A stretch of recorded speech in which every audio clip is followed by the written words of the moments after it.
pediatras son la primera línea de atención, es decir, son quienes deben decidir si el paciente... Hola a todos, muchas gracias por la invitación. Soy la doctora Pierina Ramelo, médica oftalmóloga de planta del Hospital Garrahan. Y junto a la doctora Erika Hammermüller, nos interesó presentarles una clase de ojo rojo para pediatras. ¿Y por qué hacemos esta salvedad de que sea solo para pediatras? En parte porque ustedes, los pediatras, son la primera línea de atención, es decir, son quienes deben decidir si el paciente lo pueden tratar ustedes o deben derivarlo a un especialista. Y además deben decidir también con cuál urgencia derivar al paciente.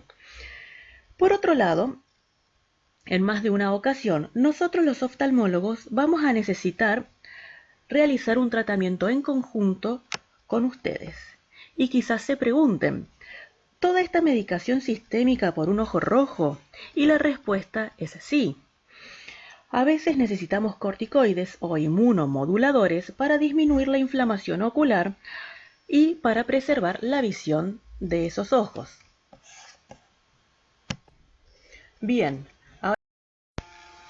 hablando un poco con la doctora Hammermüller y el doctor Agrinbaum, salta la pregunta que siempre nos hacemos todos en realidad: ¿cuándo pensar otro diagnóstico más allá de la conjuntivitis y cuándo hay que derivar al paciente a un oftalmólogo de niños? Entonces lo que hice yo fue, dentro de todas las causas de ojo rojo, poner solamente las que son más frecuentes en niños y las clasifiqué en infecciosas e inflamatorias. Cuando hablamos de conjuntivitis, hablamos de algo viral, bacteriano o alérgico, y por lo general estas patologías van a estar asociados a un componente palpebral marcado. Van a tener más secreción o lagrimeo en el caso de la conjuntivitis alérgica, mientras que la queratoconjuntivitis herpética no va a tener tanto componente palpebral. Sí va a tener mucha fotofobia y dolor. La rosácea ocular pasa exactamente lo mismo. Es un paciente que tiene una fotofobia intensa, es bilateral por lo general, y el componente palpebral no va a estar tan marcado. En cuanto a la flicténula, va a ser un ojo rojo sectorial que va a presentar una pústula en el medio de la parte roja donde se encuentra la afección del ojo rojo, y el componente palpebral tampoco va a estar presente.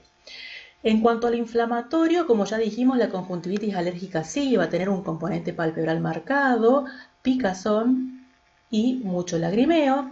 Y en cuanto a la epiescleritis y escleritis, que son dos patologías muy similares en la forma de presentación, solamente vamos a tener el globo ocular en un sector rojo. Mientras que las uveitis ya son pacientes que tienen, aparte de ojo rojo, disminución de la agudeza visual y en muchos casos dolor. En estas tres últimas patologías no van a tener el componente palpebral asociado.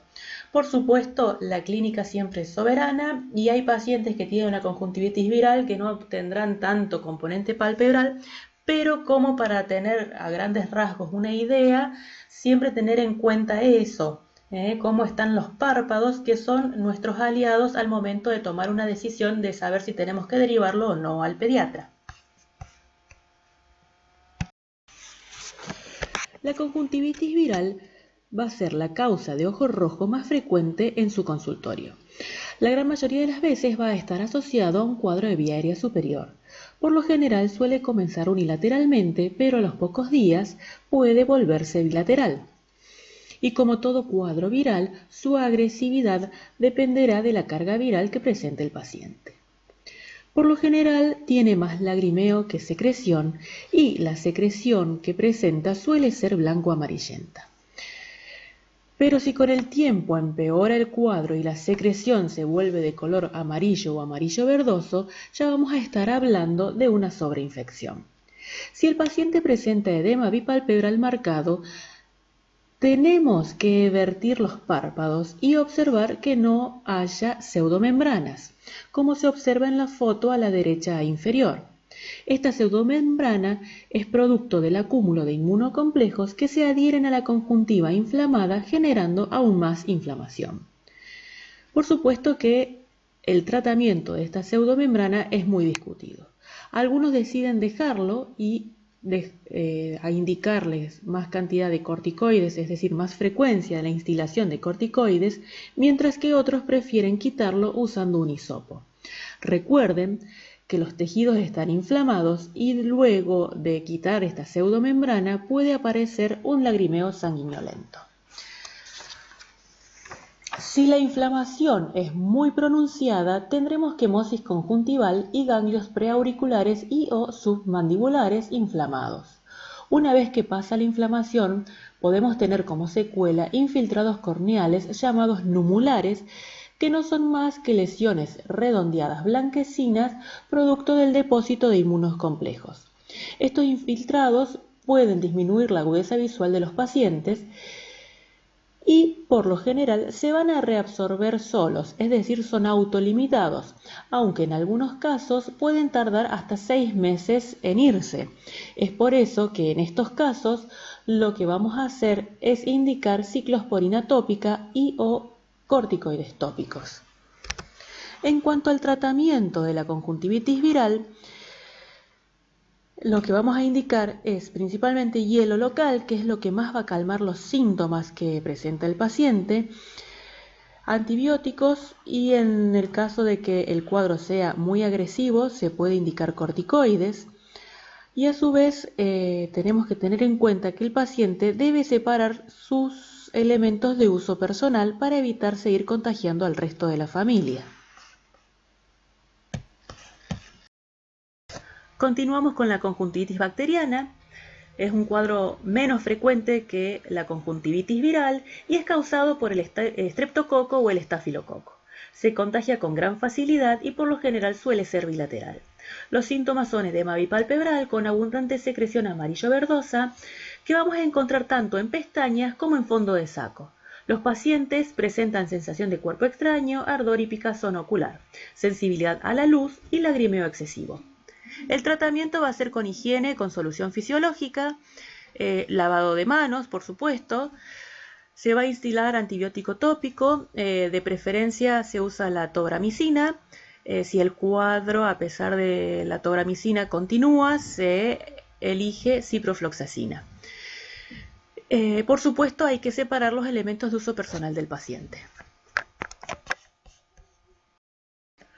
Continuamos con la conjuntivitis alérgica, donde el paciente va a presentar mucha picazón y ardor ocular acompañado por lagrimeo profuso. Por lo general, los síntomas se mantienen durante todo el día, pero van a predominar durante la mañana. Estos pacientes, por lo general, no van a tener secreción y si tienen secreción va a ser de color blanquecina. No tienen ganglios y la fotofobia es escasa. Cuando evertimos los párpados de estos pacientes vamos a encontrar papilas. En el caso de que la inflamación sea leve, vamos a encontrar lo que se llama un empedrado papilar, en donde las papilas son pequeñas y de forma hexagonal, mientras que si el cuadro es más grave, las papilas van a ser de mayor tamaño, y si este cuadro se mantiene en el tiempo, es decir, es prolongado, las papilas van a ir generando una úlcera en escudo, como se ve en la foto A inferior. Esta úlcera es de base limpia, pero tiene un fondo grisáceo que no está asociado a infección, sino es por el mismo proceso inflamatorio. El tratamiento en estos casos es corticoides tópicos de superficie, como el loteprednol. Si el cuadro es más grave y si tenemos esta úlcera en escudos, lo que se prefiere usar es loteprednol en ungüento oftálmico. Por supuesto, estabilizadores de mastocitos como la olopatadina, lágrimas humectantes y el infaltable hielo local, que es lo que más va a calmar los síntomas de estos pacientes.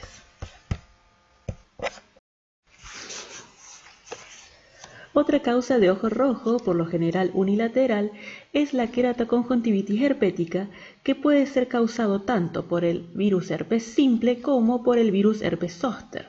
Se dice que las terminaciones de la úlcera dendrítica del zóster son más bien agudas, mientras que las del herpes simple tiene sus terminaciones más bien redondeadas. Durante la primoinfección se presenta un cuadro de ojo rojo con edema conjuntival y alguna que otra vesícula, pero al teñir la córnea con fluoresceína no encontramos lesión. Es por eso que en la mayoría de los casos esta primoinfección pasa desapercibida. Después ya encontramos lo que se llama la forma recurrente, donde el virus se reactiva en el ganglio sensorial afectado y aparece la característica úlcera dendrítica, como vemos en la foto abajo a la izquierda. El paciente presenta mucho dolor, fotofobia y visión borrosa. Cuando el cuadro se resuelve, va a quedar una lesión blanquecina corneal, como vemos en la foto del medio, en donde, si observan bien, vamos a encontrar la lesión lineal blanquecina que pasa por el eje visual, pero también observamos otras lesiones de otras reactivaciones anteriores en la parte superior entre el iris y la pupila. Por último, otra forma de presentación de la queratoconjuntivitis viral es la queratitis disiforme, en donde el paciente tiene disminución de la agudeza visual, lagrimeo y ojo rojo, y esta lesión central como vemos en la foto a la derecha, en donde si observamos con detalle vamos a encontrar que detrás de esta lesión blanquecina hay unos depósitos puntiformes que son el producto de los depósitos de inmunocomplejo a nivel endotelial. En cuanto al tratamiento, tenemos que tener en cuenta que si el paciente tiene úlcera, no se usa corticoides. En el caso de la primoinfección, como muchas veces pasa desapercibida y es autolimitada, por lo general no se da un tratamiento adecuado o no se da por lo menos el antiviral. Pero ya cuando pasamos a la forma recurrente, en donde el paciente ya va a tener leucomas que van a bajar la agudeza visual, entonces nosotros lo que empezamos a indicar es el antiviral, ya sea aciclovir o ganciclovir tópico, eritromicina tópica, y a su vez se agrega lo que es el antiviral vía oral. En el caso de que sea la primera recidiva, se hace por 6 meses, ya si a pesar de estos 6 meses el paciente vuelve a tener estas lesiones ulceradas, lo que se hace es continuar el antiviral hasta el año de duración. Por último, en el caso de la queratitis disiforme, como no hay úlcera a nivel corneal, se puede comenzar con corticoides y antivirales sistémicos, porque estos tienen mayor penetrancia a nivel de la córnea y de la cámara anterior, haciendo que el cuadro se resuelva más rápidamente.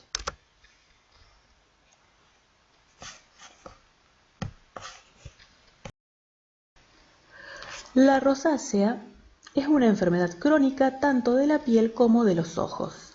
Y en pediatría, las lesiones oculares pueden preceder por años a la aparición de lesiones cutáneas. Se caracteriza por presentar queratoconjuntivitis a repetición, son pacientes con orzuelos y chalaciones múltiples. En el borde de los párpados vamos a encontrar telangiectasias y en las pestañas principalmente vamos a encontrar como una caspa que es a lo que nosotros llamamos blefaritis seca, como se observa en la foto a la izquierda. A nivel ocular son pacientes con una intensa fotofobia por las lesiones corneales, como vemos en la foto a la derecha, en donde observamos que tiene una inyección conjuntival marcada, neovasos en córnea y múltiples abscesos corneales perilimbares. En estos pacientes el tratamiento es prolongado, por lo general puede durar de 6 meses a 1 año, y se realiza con la higiene de las pestañas, con shampoo o jabón neutro, tanto a la mañana como a la tarde, eritromicina en gel, en donde buscamos no solo su función antibiótica como macrólido, sino también su capacidad de modificar las glándulas perioculares. También vamos a indicar corticoides tópicos y lágrimas lubricantes tópicas. Si el tratamiento tópico no funciona, se agrega el tratamiento sistémico propio de la rosácea ocular. Es importante saber que en estos pacientes debemos descartar cualquier defecto refractivo que tenga. Estos defectos refractivos, por más mínimo que sean, pueden prolongar el cuadro inflamatorio.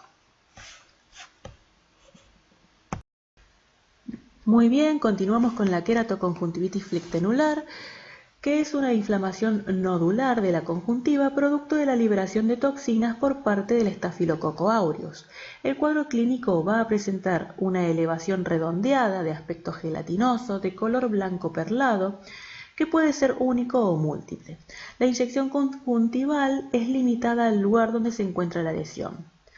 Por lo general esta lesión se ubica sobre esclera, pero en algunos casos la lesión blanquecina puede estar sobre la córnea y vamos a encontrar neovasos perilesionales. El paciente va a referir molestias, picazón ocular y fotofobia y lagrimeo leves. En estos casos el tratamiento es con higiene de pestañas, con shampoo o jabón neutro, más un colirio antibiótico asociado a un corticoide.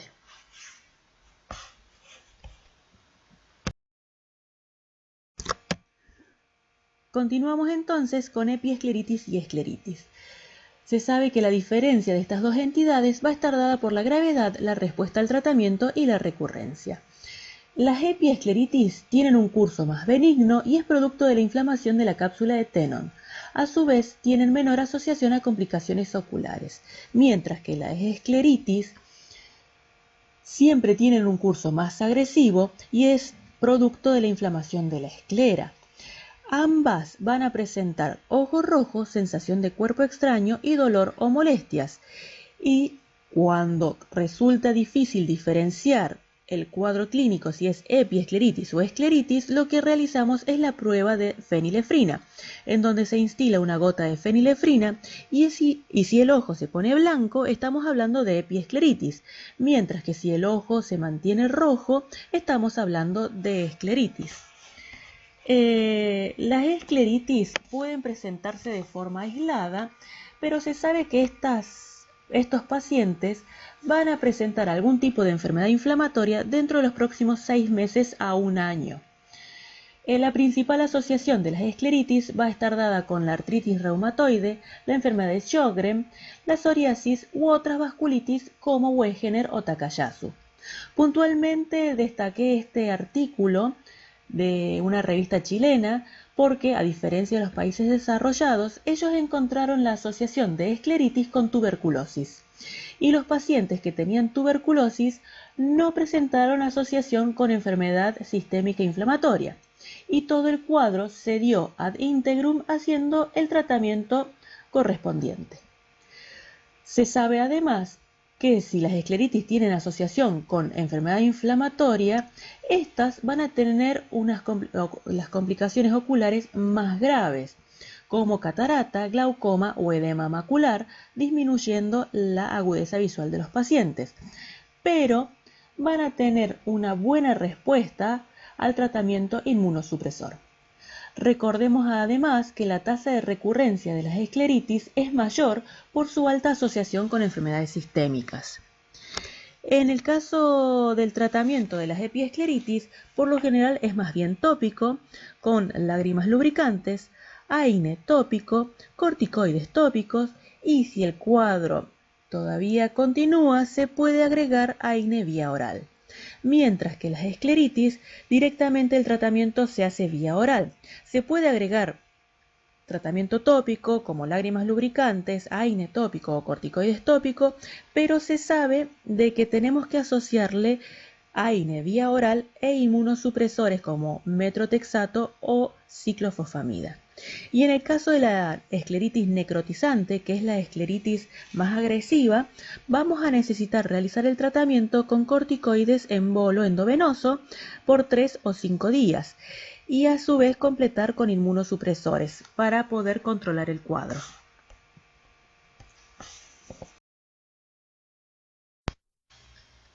Para terminar, hablaré un poco de la uveitis en niños, que es la especialidad que manejamos con la doctora Erika. Se sabe que la uveitis infantil corresponde en alrededor de un 10% del total de las uveitis. Se sabe también que el 73% de las uveitis en niños va a ser bilateral y que el 70% de los pacientes tendrá algún tipo de complicación.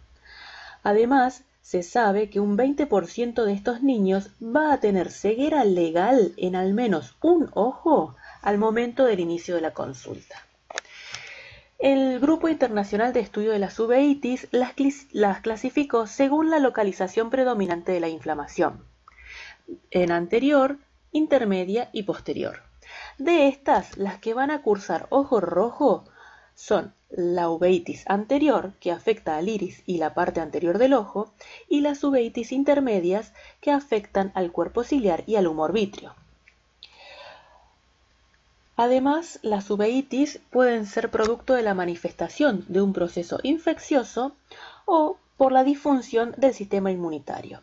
Dentro de las que son inflamatorias, en nuestra experiencia en el hospital, la gran mayoría son idiopáticas, seguida por las que se asocian a artritis idiopática juvenil. La clínica que presentan estos pacientes son ojo rojo, pero debemos tener en cuenta que las que se asocian a artritis idiopática juvenil pueden tener ojo blanco. El paciente va a referir fotofobia, disminución de la agudeza visual y también moscas volantes y o fotopsias. Deben tener en cuenta que en algunas publicaciones o algoritmos diagnósticos van a leer que el paciente se presenta además con miosis, pero en realidad son las sinequias del iris hacia la cápsula anterior del cristalino, y esto se da por la inflamación ocular que produce este tipo de adherencias y hace que la pupila quede inmóvil. Si el paciente además se presenta con queratopatía en banda, que es esta lesión blanquecina en la córnea que se produce por el depósito del calcio, nos habla de cronicidad de la inflamación. En cuanto al tratamiento, a diferencia de los adultos, el uso del colirio con corticoides en niños no llega a disminuir la inflamación, por lo que vamos a necesitar medicación sistémica para poder controlarla. Ahora la doctora Hammermüller va a hablar un poquito más del tema de uveitis en cuanto al tratamiento principalmente. Pero es importante que ustedes recuerden que en los niños el cuadro inflamatorio de las uveitis es insidioso, casi asintomático, y esto hace que el diagnóstico se retrase y que ya en la primer consulta oftalmológica encontremos secuelas importantes en donde, en la mayoría de los casos, vamos a necesitar realizar algún tipo de procedimiento quirúrgico. Principalmente va a estar dado por la catarata.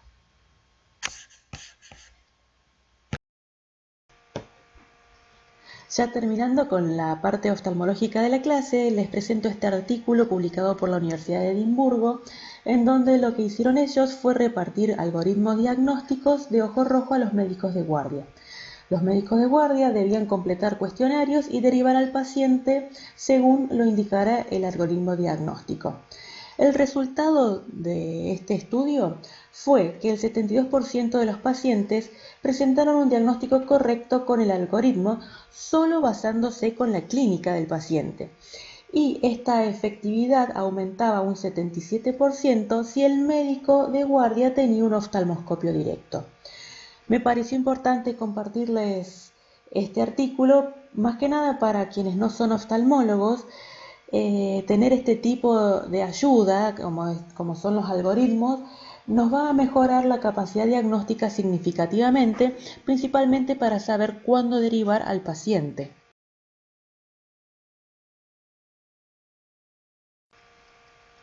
Sin más, les dejo con la doctora Erika Hammermüller, que les va a hablar sobre el tratamiento de los pacientes que presentan uveitis. Muchas gracias por su atención.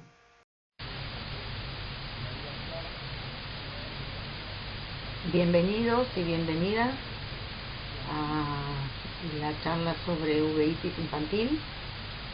La idea de esta charla es, desde una mirada clínica, hacer algún aporte al seguimiento conjunto de pacientes con esta patología infrecuente pero grave.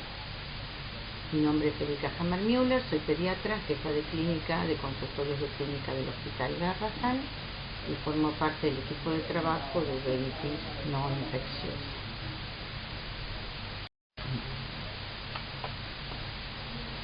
Los temas que vamos a desarrollar son los puntos clave, las causas de esta afección, las presentaciones clínicas, el diagnóstico, las complicaciones y el tratamiento. Esta enfermedad se presenta cuando hablamos de infantil en menores de 16 años y representan de todas las causas de uveitis entre el 5 y el 10%.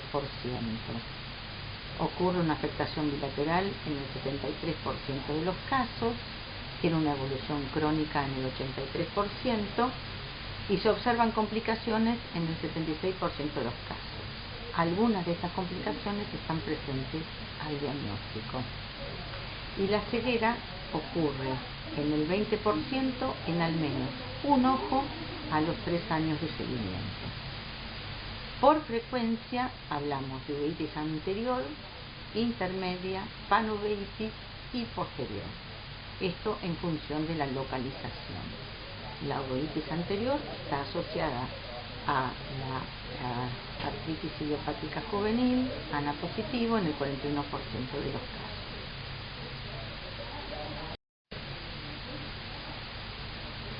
Por definición, las uveitis son enfermedades inflamatorias del tracto uveal que involucran principalmente al iris, al cuerpo ciliar y a la coroidea. Hay otras estructuras del globo ocular que pueden estar afectadas, como la base del vitrio, la retina o la papila del nervio óptico.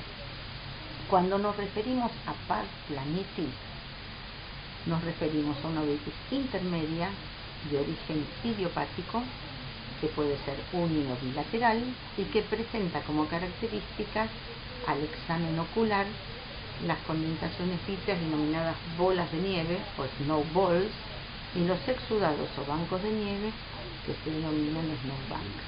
Esto es a nivel de la pars plana y tienen que estar observadas al menos en un ojo. Este es el subtipo más representativo de uveitis intermedia en niños, niñas y adolescentes. Obviamente que estas definiciones y estos compromisos se realizan desde el diagnóstico oftalmológico y dependen del especialista. En la etiología puede haber las causas infecciosas, que son muy frecuentes, sobre todo en nuestro medio, como toxoplasmosis, toxoplasmosis, la enfermedad de arañazo de gato, citomegalovirus, tuberculosis, sífilis, herpes y otras. Con respecto a las no infecciosas, estas afecciones están asociadas a otras enfermedades de base, que en pediatría algunas de ellas son bastante infrecuentes, pero que tienen trascendencia en cuanto a otros compromisos sistémicos y de ahí la necesidad del enfoque clínico, como la enfermedad de Burko-Yamaki Arada, que provoca un compromiso ocular muy característico, la enfermedad de Behçet, las enfermedades reumáticas, la sarcoidosis, que es extremadamente infrecuente en pediatría. Otras pueden ser las uveitis asociadas a nefritis tubulointersticial y las autoinflamatorias en un 29% de los casos. Y con respecto a la etiología idiopática, es la que nos ocupa hoy y es la más frecuente en niños, niñas y adolescentes. Con respecto a la localización anatómica del sitio de inflamación, nosotros definimos anterior cuando hay compromiso en la cámara anterior, esto asocia iritis e iridociclitis. Intermedia cuando se afecta el vitrio, que es la pars plana, o que nosotros denominamos en la inflamación pars planitis. La posterior, que afecta retina y coroides, y la panuveitis, que afecta a todas las estructuras del ojo. En el comienzo puede ser repentino o puede ser insidioso. El curso se llama agudo cuando tiene menos de 3 meses de duración y tiene un comienzo brusco, y el crónico cuando tiene una duración mayor a 3 meses. Con respecto al grado de inflamación, en la cámara anterior Esto se mide por la presencia de proteínas y de células. Cuando está la presencia de células, los oftalmólogos nos informan qué grado de afectación hay en función de la presencia o no, de 0 a 4. Y con respecto a la proteína, esto se define por el FLAIR, y la presencia puede ser cuando es intensa de 4 y si no, sin presencia de 0. Con respecto al grado de inflamación en la cámara posterior, esto está dado por la opacidad del vitrio y nos informan los especialistas que puede haber hasta un grado muy alto, que es el 4, en el cual uno tiene impedimento para ver la papila. Esto está definido por una nomenclatura internacional de uveitis y es de uso universal esta clasificación para definirlo.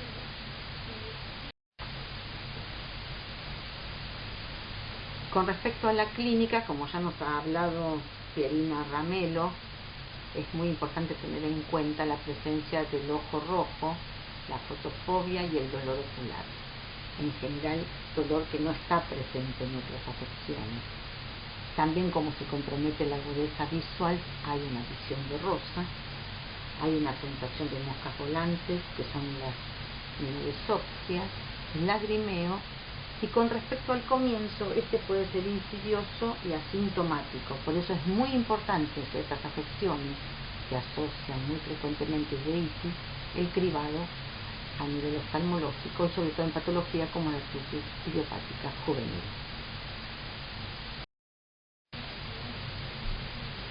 Con respecto al diagnóstico, es muy importante tener en cuenta la historia clínica personal, sobre todo en las causas infecciosas, donde es importante saber el lugar de procedencia, los viajes que realizaron las familias, si hay contacto con animales, y con respecto a la preparación de alimentos, su cocción y la higiene.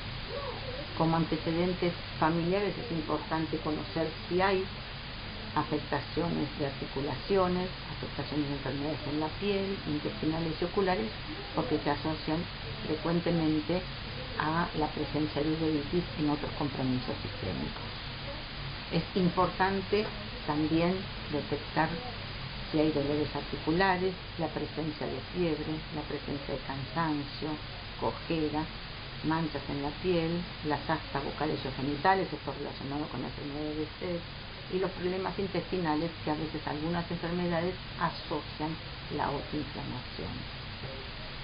Con respecto al examen ocular completo, es importantísimo que nosotros cuando recibimos estos informes veamos que tiene medida la agudeza visual, que está realizada la biomicroscopía, que tiene informe de la presión intraocular, PIO, y que está informado también el fondo de ojo si este pudiera verse claramente. Con respecto a las pruebas diagnósticas iniciales, es importante orientarse en función de la etiología y de la sospecha oftalmológica. Muchas veces cuando nosotros recibimos a los pacientes, el servicio de oftalmología por esos hallazgos nos orienta y define los estudios a realizar, ya que muchos hallazgos son característicos de algunas afecciones y con un nivel de servicio entrenado como el que nosotros contamos, muchas veces eso ahorra el estudio completo. Como nosotros somos un hospital de tercer nivel, nos debemos en general a realizar estudios completos aunque no haya la sospecha diagnóstica. En el laboratorio general es importante ver el hemograma. En este caso, obviamente, las reacciones inflamatorias pueden estar acompañadas de aumento de los glóbulos blancos. Tenemos que ver importante cómo está la fórmula, si hay afectación de los linfocitos, de linfopenia asociada muchas veces a cuadros virales. Es importante tener un hepatograma de base, más allá de la etiología infecciosa que puede comprometer o no el funcionamiento hepático o la transaminitis. Es importante saber de base si esto está comprometido, porque también el tratamiento a instaurar requiere estos monitoreos. Lo mismo que con la función renal, que tiene que incluir la orina completa y los reactantes de fase aguda.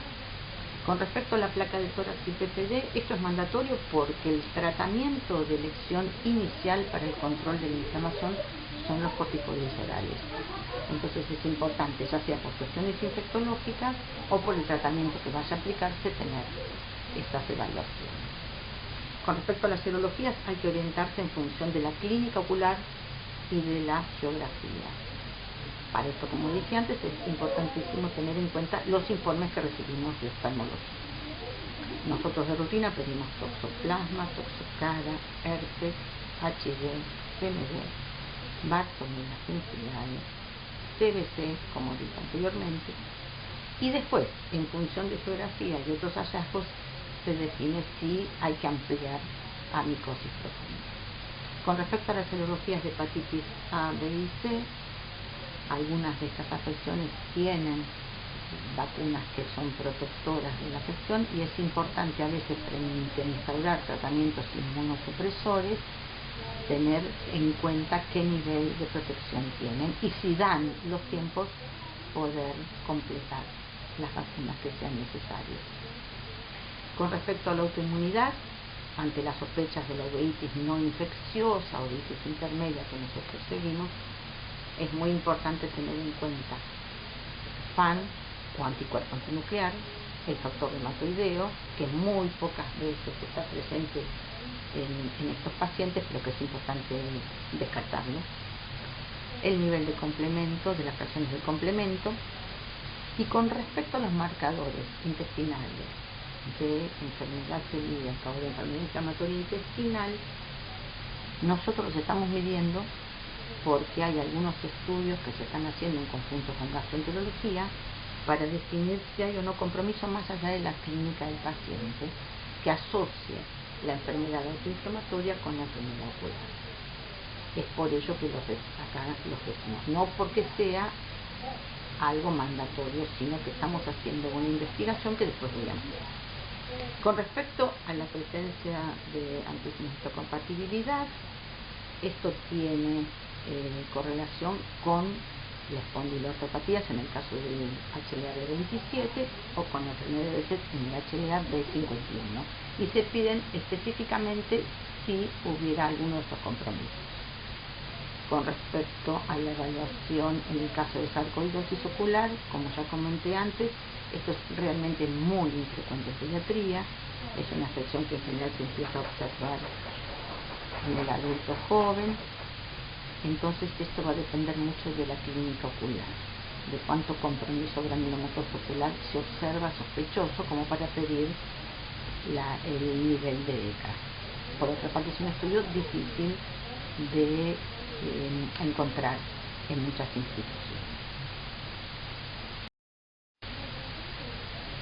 Con respecto a las líneas de tratamiento, es muy importante tener en cuenta que esta secuencia de tratamiento requiere de un control y un seguimiento estrecho, tanto desde el punto de vista oftalmológico como clínico, como para ver la necesidad de escalar el mismo. Por eso se habla de escalera de tratamiento. Las decisiones siempre son tomadas por los servicios de oftalmología, las necesidades de su tratamiento, y nosotros desde el punto de vista pediátrico clínico hacemos un apoyo y seguimiento de control del tratamiento en forma periódica y generalmente en conjunto. En la primera línea de tratamiento tenemos altas dosis de corticoides orales. Es un excelente antiinflamatorio, tiene una respuesta clínica ocular muy buena. Asociado a esto también al tratamiento tópico que se instaura desde el inicio. Como esta medicación tiene las complicaciones por nosotros conocidas, necesitamos escalar rápidamente el tratamiento en el caso de que esta enfermedad se defina ya como crónica. En un primer momento, si la respuesta es buena, lo que se comienza también a instaurar es la segunda línea de tratamiento para comenzar el ahorro corticoide. En este caso, en la segunda línea tenemos medicaciones como el metotrexato y el micofenolato mofetil, que esto depende un poco de la etiología, porque las drogas marcadoras de la enfermedad reumática son las que nos van a decir inicialmente qué tratamiento elegir. En el caso de que haya una afección reumática, obviamente que la elección de tratamiento es patrimonio de los especialistas del servicio de reumatología. Pero en general, Cuando hay compromiso reumático y este está asociado a la artritis idiopática juvenil, el inicio del tratamiento en general está reservado al metotrexato. Y el micofenolato mofetil es una medicación que nosotros instauramos para el ahorro corticoideo en el caso de las uveitis no infecciosas que no tienen otros compromisos sistémicos. Esto es debido a que los efectos adversos son mucho menores con la aplicación del micofenolato y en general la respuesta clínica es muy buena. Con respecto a la tercera línea de tratamiento, acá está reservado a los agentes biológicos anti-TNF alfa. En el caso del tratamiento de uveitis no infecciosa, cuando fracasan los esquemas anteriores, lo que se indica es adalimumab, que es una medicación que se utiliza subcutánea y cada 2 semanas. Desde ya que esto también requiere un control estrecho clínico y oftalmológico. Con respecto al infliximab, fue utilizado hace algunos años atrás, requiere la internación y la aplicación endovenosa, pero este ha sido superado en las respuestas por el adalimumab. Con respecto a la cuarta línea de tratamiento, yo aquí la menciono, pero nosotros realmente no la hemos aplicado con los pacientes porque en general la respuesta a la línea anterior es excelente. Pero para que se conozca, hay otras líneas de tratamiento con otros biológicos que también pueden ser tenidos en cuenta cuando la línea anterior fracasa. Desde ya que esto requiere consulta a veces con especialidades reumáticas o especialidades que tengan una experiencia amplia en la aplicación de estas medicaciones. Acá hice un esquema con respecto a las opciones de tratamiento para tener en cuenta desde un enfoque muy pediátrico lo que tenemos que evaluar, los efectos adversos que tenemos que buscar con respecto a las distintas escalas de tratamiento. Con respecto a la prednisona, bueno, es una medicación ampliamente conocida por pediatras. Su mecanismo de acción está en inhibir las células inflamatorias y la supresión de mediadores inflamatorios. Las indicaciones son, como dije anteriormente, para el corto plazo del comienzo del tratamiento de las uveitis no infecciosas infantiles. En general la dosis que se utiliza es 1 o 2 miligramos kilo día, pero esto depende del peso, porque en general en el corte de 35 o 40 kilogramos nosotros ya no aplicamos la medicación por kilo y por día, sino que en general usamos una dosis única de 40 y a veces hasta 60 miligramos.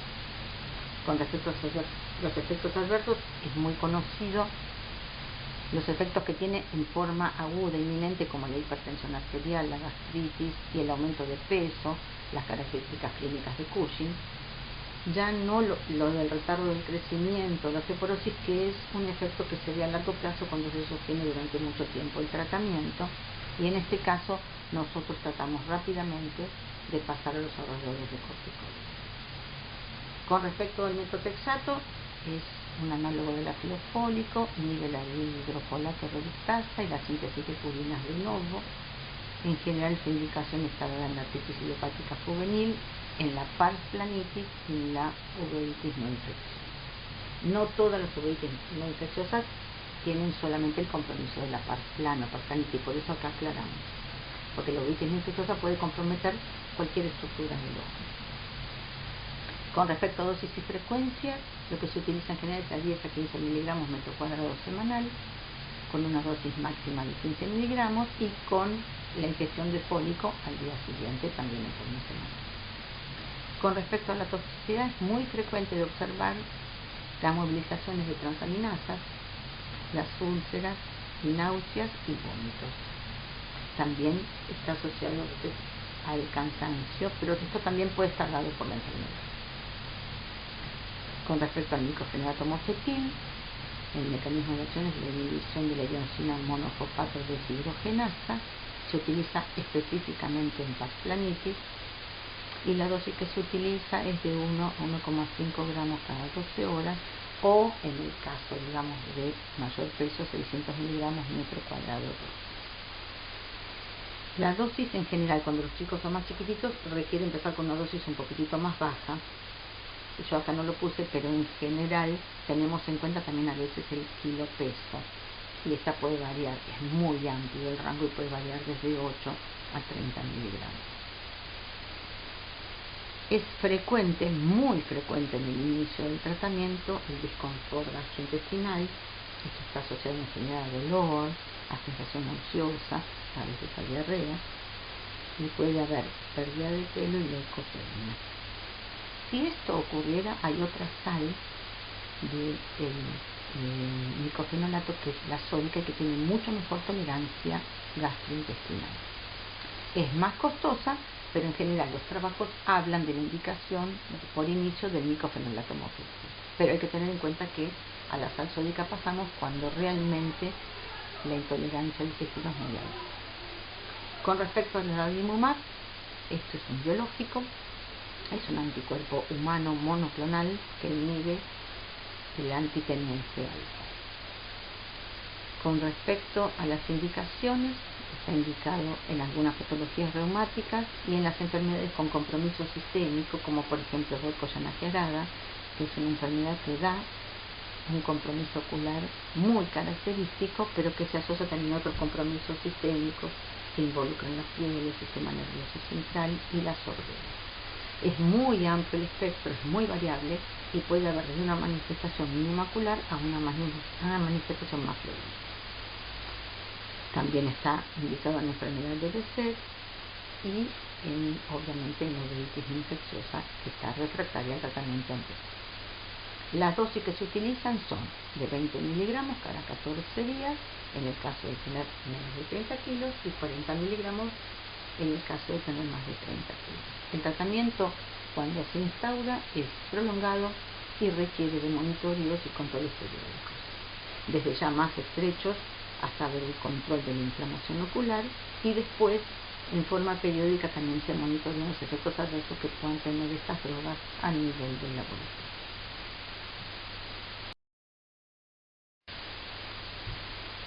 Esto no nos incluye para una línea terapéutica actual, pero a partir de una inquietud de la doctora Pirina Ramelo, donde empezó a observar publicaciones que estaban relacionando las alteraciones del microbioma intestinal con el compromiso ocular y a su vez alteraciones propiamente dichas de la microbiota ocular, es que empezamos a hacer alguna búsqueda y hablamos con el grupo de gastroenterología del hospital. De allí surge la necesidad de tener estudiados a los pacientes con este impacto de anticuerpos relacionados a enfermedad inflamatoria intestinal y relacionados a enfermedad celíaca, donde en realidad no es que hay un tratamiento para aplicar ahora con alguna modificación del microbioma o la microbiota, pero sí tener en cuenta que estas enfermedades oculares están asociadas a disbiosis a nivel, digamos, intestinal, varias de las enfermedades oculares, entre ellas la que nos ocupa hoy, que son las uveitis, y que esto puede contribuir ampliamente a la patogénesis de esta enfermedad. Con respecto al papel de la microbiota intestinal, se ha demostrado en varios estudios que estos cambios pueden desencadenar también procesos inflamatorios oculares. De ahí que parte de nuestros estudios tienen que ver con estos impactos en pacientes, por otro lado, que están absolutamente asintomáticos de enfermedad intestinal, y que en general los estudios que hemos realizado hasta ahora, que no han sido muchos, han sido totalmente normales.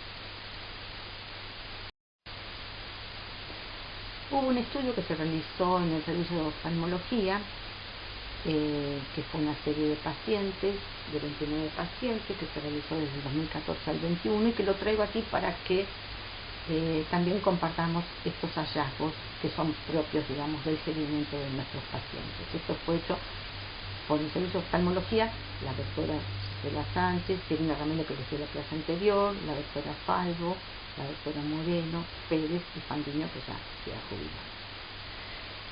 En este caso se observó que, a pesar de las complicaciones que pueden causar una pérdida irreversible de la visión, hay un alto porcentaje de pacientes que tienen una buena agudeza visual, que es uno de los ejes fundamentales a controlar, y que el tratamiento sistémico antiinflamatorio ha permitido mantener esta agudeza visual, y que se requiere de un seguimiento periódico y de un control muy estrecho de las complicaciones.